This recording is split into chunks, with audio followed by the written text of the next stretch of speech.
something you forgot along the way. And today we are on number 16, on resisting avarice. The mentality that fawns on the rich and looks down upon the poor is a great enemy.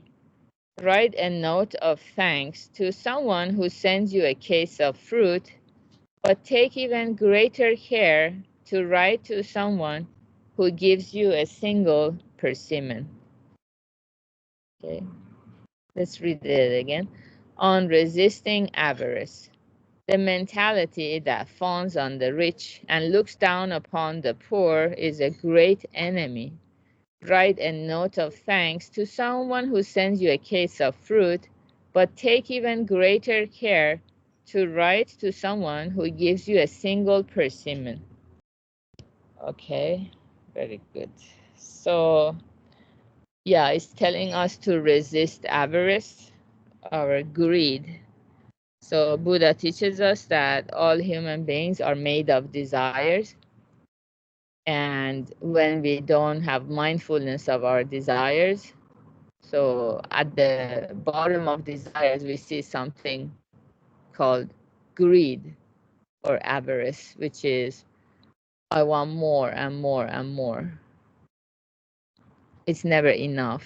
And as long as I get what I want, who cares about other people? That kind of mentality. So if we don't raise awareness of it, become mindful of it, so unconsciously, the choices we make in life always bring us to the point of fulfilling those desires at the expense of others.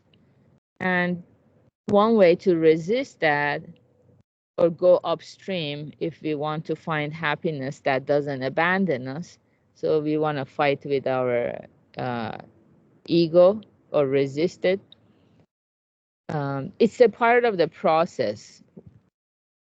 Yeah, this is not the goal. The goal is freedom from blind passions. We will have that freedom. But until we get to that point, we try to resist it. It's part of our practice. So what happens is that we begin to see the mentality that likes us to be closer to wealthy people because it might be beneficial to us, and we might unconsciously look down on the poor. And this is our great enemy because we are going with the flow of desires instead of resisting what is unwholesome.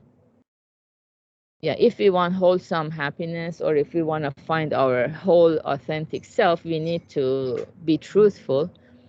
So yeah, so if someone gives us a case of fruit, like lots of big things, of course we write thanks, a thank you letter or thank you card to them. That's very important.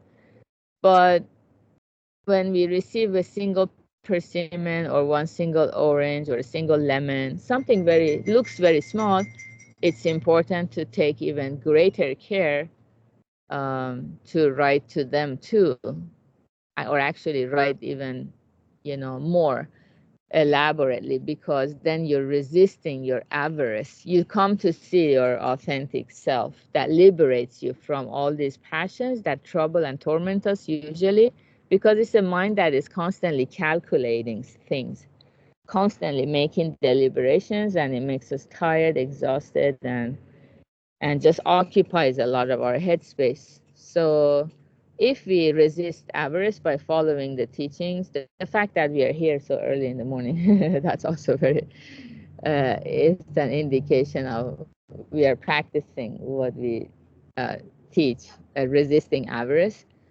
Yeah, maybe we wanted to sleep longer, but actually when you sleep longer, you want to sleep even more, you get more tired too. So there is that downside to it.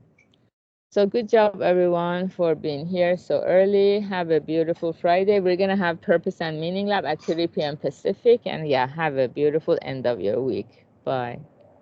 Thank you, Vida. Thank you, Gary. Thank you, everyone.